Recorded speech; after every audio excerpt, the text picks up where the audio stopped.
Y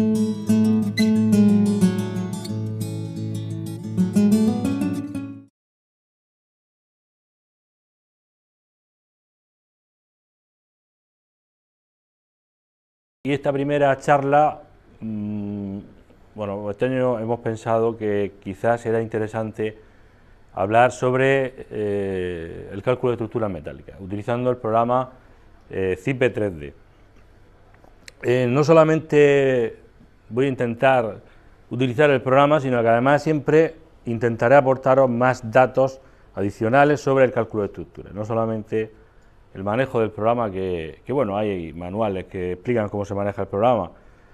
También voy a intentar hacerlo con la última versión del programa, que, en fin, vamos a ver si logramos que funcione correctamente, porque como está conectada a través de servidores, pues a veces, si la conexión no es muy buena, pues suele dar un pequeño problema.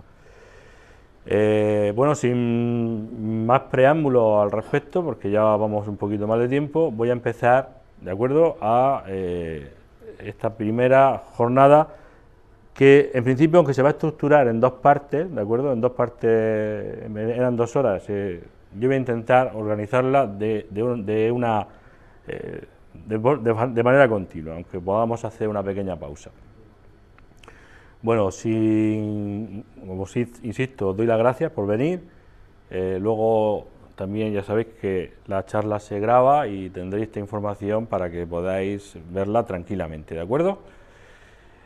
Bueno, pues ya empezamos.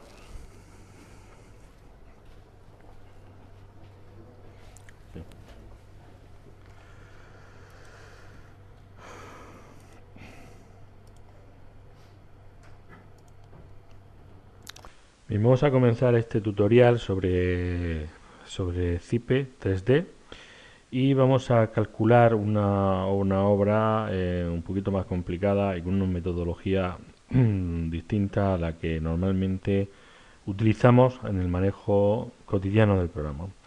El manejar el programa para naves de un tipo estándar suele ser muy de forma directa y su uso es bastante sencillo. Entonces hoy vamos a complicar un poquito más el programa o su aplicación. Empezamos con la definición de nuestro proyecto.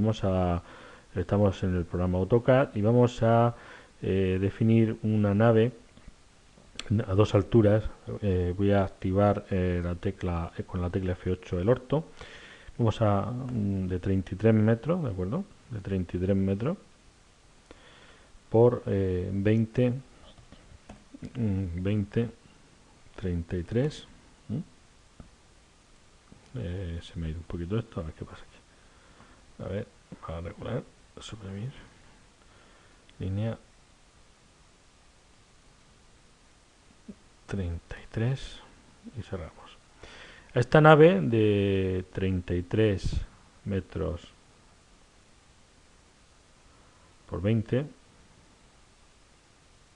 vale, no he hecho una nave de 24, bueno, 20 metros. Vamos a modificar, no sé por qué. Vale, 20 metros. Estas líneas las llevamos ahí. Bueno, ya sirve como aplicación de AutoCAD. Y ahora vamos a hacer un módulo de 15 metros por 20, de manera que tenemos 2 naves. Vamos a acotar. Voy a acotar.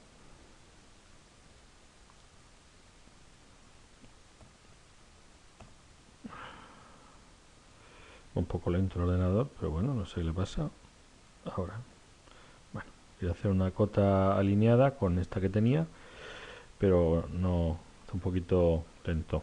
Bueno, en esta sección de nave voy a introducir unas oficinas. La sección del pórtico, de los pórticos, va a ser de este modo. Vamos a hacer una sección de la nave de 33, vamos a darle 9 metros. 9 metros.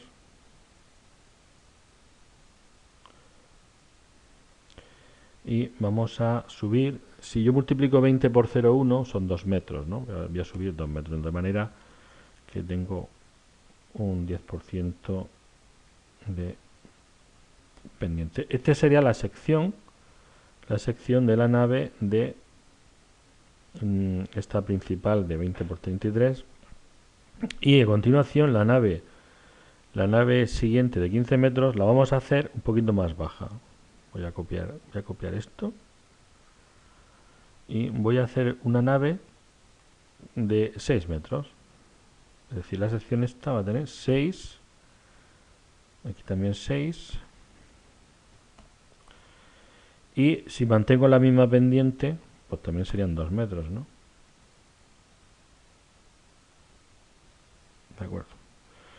Es decir, tengo dos naves, una de 9 metros y otra de 6 metros, ¿de acuerdo? Vamos ahora a hacer una modulación de los pilares. Voy a entrar en formato, tipo de punto, posiblemente ya lo tenga puesto bueno, no estaba puesto. Voy a poner este tipo de punto, cualquier tipo de punto que no sea este pequeñito que aparece que no se ve. Le doy a aceptar. Y ahora con la orden divide, voy a dividir este segmento, y lo voy a dividir en módulos de pórtico. Para ello me voy a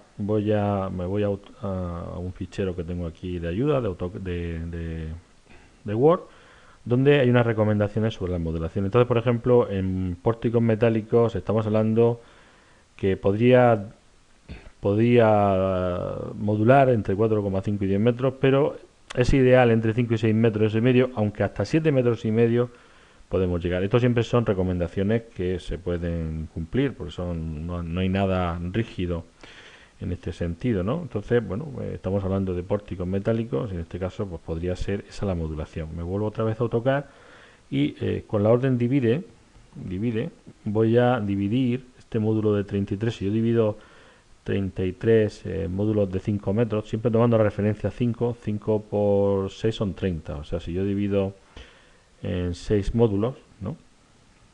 Si yo divido en 6, está claro que voy a pasar de esos 5 metros, voy a estar en 5,5. Bueno, como estamos diciendo que entre 5 y 6 metros y medio, incluso hasta 7 metros y medio podríamos llegar, aunque en pórtico lo normal es entre 5 y 6 metros y medio, pues ahí tendríamos nuestra modulación de pórticos unidireccionales. De manera que ahí habrá unos pilares y en la parte inferior también sus correspondientes pilares que vendrán aquí. Este será el pórtico, se definirá de esta manera. Con la misma orden divide, voy a dividir 5 por 4, 20, o sea 5, 10, 15, 20, y aquí voy a dividir en 3 partes. Voy a dividir en 3 partes, de manera que son 5, 10 y 15, ¿no? Bien, entonces yo lo tengo ahora, es aquí pilares, y aquí también tendría pilares. ¿Qué sucede en este cambio de altura, ¿no? Este cambio de altura, donde yo si copio esto, yo tengo que tener una nave, ¿no? Y ahí tengo una sección que va a estar ahí, donde va a incidir en esta pared un viento, ¿no? Que lógicamente tengo que compensar. Con algún tipo de estructura. Una forma de hacerlo es poniendo también pilares ahí, que es la manera más, bueno, no es que sea la correcta, sino la más interesante, porque es la que menos problemas puede darnos. Y otra sería introducir unas celosías horizontales, tanto en la sección inferior como en la sección superior, de manera que esas celosías son las que van a recoger ese viento. Bueno, ya tenemos la modulación de nuestra estructura hecha. Las oficinas, pues hombre, teniendo la modulación de 11 metros, voy a hacer unas oficinas que van a ser, lógicamente, siempre que tengamos la definición de oficina, pues van a ser unas oficinas vamos a modular a esos pilares, esa modulación de pilares de 11 por 10, ¿no? Pero bueno, la oficina siempre serán, tanto las oficinas como la distribución de la nave, será la consecuencia de un estudio previo de distribución de espacios y de necesidades, lógicamente. Bien, si yo ahora voy al programa de CIPE, voy a entrar en el generador de pórticos. El generador de pórticos al que voy a introducir Pues esto que estamos aquí explicando, ¿no? Voy a introducir en el generador de pórticos, tengo ya una estructura, me guardo la última estructura, pero voy a introducir una nueva estructura. Bueno, digo que no la guarde, ya está guardada, y por aquí voy a poner práctica 1, bueno, práctica 1, nave 2 alturas, por ejemplo. En esta nave 2 alturas, y vamos a introducir un pórtico nuevo a 2 aguas, y en este caso serían 9 metros, ¿no? Voy a introducir la nave más grande. Voy a empezar haciendo una pequeña reflexión al respecto para poder aplicar luego otro método distinto del que normalmente aparece en los manuales de CIPE. Esta nave tiene los 20 metros, los 9 y los 11. Si yo pincho sobre la cota, ¿no? ¿De acuerdo? Pues puedo introducir, en este caso, las alturas. Le voy a dar a aceptar. Voy a dejar esta nave, que es la más desfavorable. Es decir, ¿cuál será más desfavorable? ¿La nave de 9 metros o la de 6 metros? Pues entendemos que la de 9 metros. Y en esta nave, ¿de acuerdo? Voy a calcular las correas de cubierta y los paramentos laterales. Para ello, en datos generales, tengo que introducir los datos generales a la obra. Es decir, cuántos vanos tengo, la separación y una serie de parámetros que me va a pedir el programa. En este caso, ¿cuántos vanos? Bueno, si volvemos a ver a nuestro programa de AutoCAD, 1, 2, 3, 4, 5, 6 vanos, ¿no? Serían 6 vanos de 5,50, de 5,5, y con cerramiento en cubierta que tenemos que haber definido. Es decir, lógicamente, cuando yo voy a trabajar con un programa de cálculo de estructuras, tengo que tener claro qué es lo que voy a calcular. En este caso necesito saber el peso de la cubierta. Si yo me voy otra vez a mi ayuda, este fichero de Word que tengo ahí, pues entonces en los materiales a considerar en el proyecto puede ser la chapa o el panel sándwich, que es lo que más se utiliza. Panel sándwich de poliuretano, de densidad 40 kilos por metro cúbico. Un panel de poliuretano con doble chapa, una chapa de 0,5 en una cara y otra chapa de 0,5 por la otra. Se puede calcular su peso teniendo en cuenta ese peso de las chapas más el peso del poliuretano, que sería la densidad por el espesor. La densidad la tenemos por el espesor del panel. Panel de cubierta, que suele ser de 4,5 centímetros, ¿no? 4 centímetros y medio, 6 centímetros, 8 centímetros, suele ser lo habitual. Si bajo un poquito hacia abajo, me adelanto, pues aquí en este ejemplo hemos considerado que viene en las unidades en kilonewton, que es la unidad que tendríamos que utilizar, porque el kilogramo fuerza, pues es una unidad obsoleta. Del sistema internacional estamos hablando en kilonewton. Pues una chapa de cubierta, por ejemplo, tendría unos 7 kilos por metro cuadrado, o 0,07 kilonewton, y un falso techo de panel, por ejemplo, pues sería una chapa de 0,5 más una chapa de 0,5 más 40 por 0,04, que sería 1,6 kilos o 0,016 kilonewton. Si yo sumo todo, en el caso hipotético que estoy diciendo, pensando de que sería una cubierta de chapa más un falso techo, que no suele ser lo habitual, incluso pues metiendo aquí una pequeña carga adicional de solapes, tornillería, posibles instalaciones auxiliares de instalación eléctrica de alumbrado, y introduciendo también un peso de correas, que si calculamos las correas como vamos a hacer, el programa lo tendrá en cuenta. Estamos hablando de 28 kilos por metro cuadrado o 0,28 kilonewton metro cuadrado. Es una carga absolutamente elevada para una estructura de pórticos, porque una estructura de pórticos normalmente iríamos con una chapa o un panel. Las correas las calculamos, con lo cual se tienen en cuenta con el peso del programa, y normalmente tampoco se introduce ningún tipo de solape o tornillería. Pero bueno, del lado de la seguridad, y sirva de ejemplo, pues estamos hablando de 30 kilos metro cuadrado con una carga, bueno, pues un poco elevada, y 0,3 kilonewton metro cuadrado. Si volvemos al programa, pues entonces, bueno, pues en este caso, pues 30 kilos serían los que estamos indicando, que insisto en que es una carga bastante elevada. Ahora subo otra vez hacia arriba en este chuletario que me he creado aquí, o documento. Entonces me vengo a una tabla del código técnico donde me habla de los valores de la sobrecarga de uso. Sobrecarga de uso, estamos en la zona de cubiertas accesibles únicamente para conservación, que sería este caso el G. Tenemos G1 y G2. El G2 sería cubiertas con inclinación superior a 40, G1 inferior a 20 o cubiertas ligeras sobre correas. También es cierto que en G1 es un tipo de sobrecarga no concomitante, es decir, no actúa al mismo tiempo que el resto de cargas, mientras que la G2 sería concomitante. En este caso, bueno, el código técnico da esta opción, y dentro de estas cargas tenemos, por ejemplo, inferior a 20 grados, sería 1 kilonewton metro cuadrado, pero lleva una serie de observaciones, la 4 y la 6. Bueno, vamos a ver lo que dice la 4, proyección horizontal, y la 6, se puede adoptar un área tributaria inferior a la total de la cubierta, no menor de 10 metros cuadrados y situada en la parte más desfavorable. El programa no me va a dejar introducir nada desfavorable. Vamos a introducir una carga de ese 1 kilonewton metro cuadrado solamente repartida en 10 metros, que equivale, en este caso volvemos a traer al programa, equivale a 10 kilogramos metro cuadrado.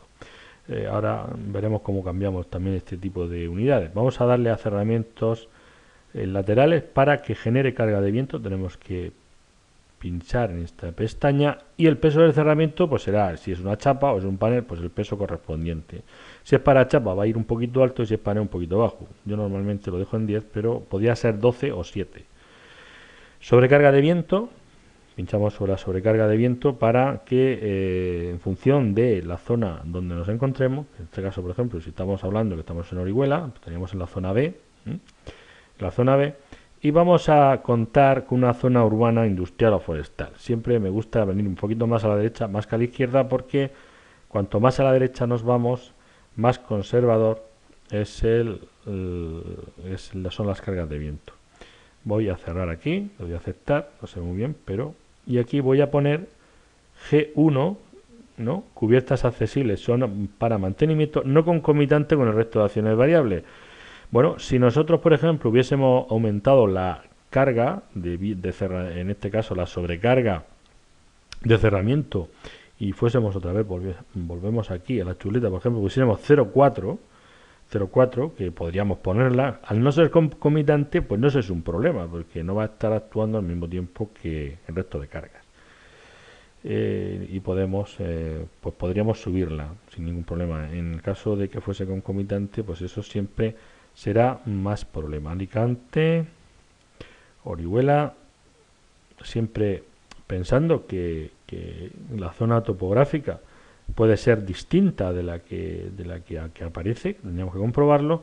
Cubierta con resaltos para impedir que toda la nieve deslice. Le doy a aceptar, ya tengo introducidas las cargas. Si voy a unidades, las unidades del sistema internacional sería, de acuerdo, sí, el sistema internacional, aquí lo tenemos, sistema de unidad del sistema internacional, de acuerdo. Si volvemos otra vez aquí a datos generales, pues ya se ha cambiado a kilonewton metro cuadrado. ¿De acuerdo? Vamos a aceptar. Y ahora vamos a calcular las correas de cubierta.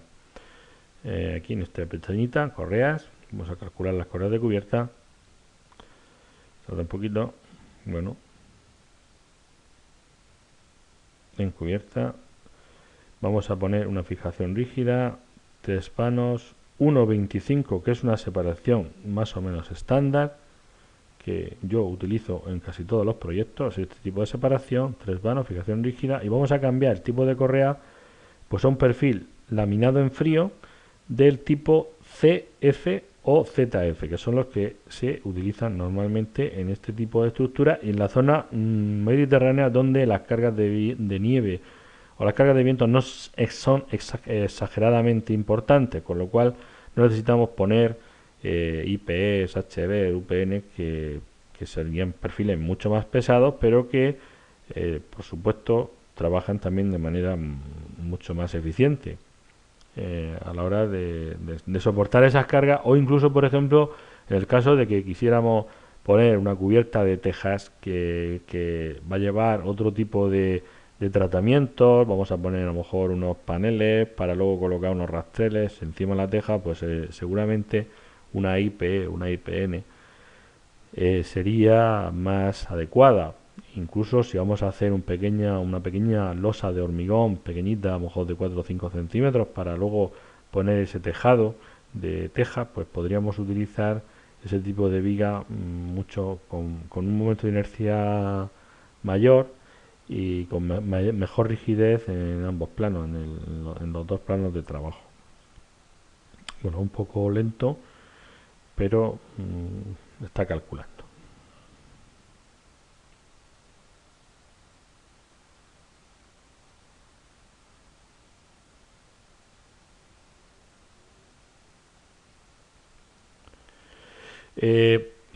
Bueno, un poco hablando de la estructura, vamos ahora también a calcular los cerramientos laterales, en los que en principio pues tendríamos también que tener definido en una nave de este tipo. Podría ser un panel prefabricado de hormigón, o una chapa de cerramiento exterior, o un panel, o chapa por fuera, panel por dentro. Podemos tener distintas combinaciones.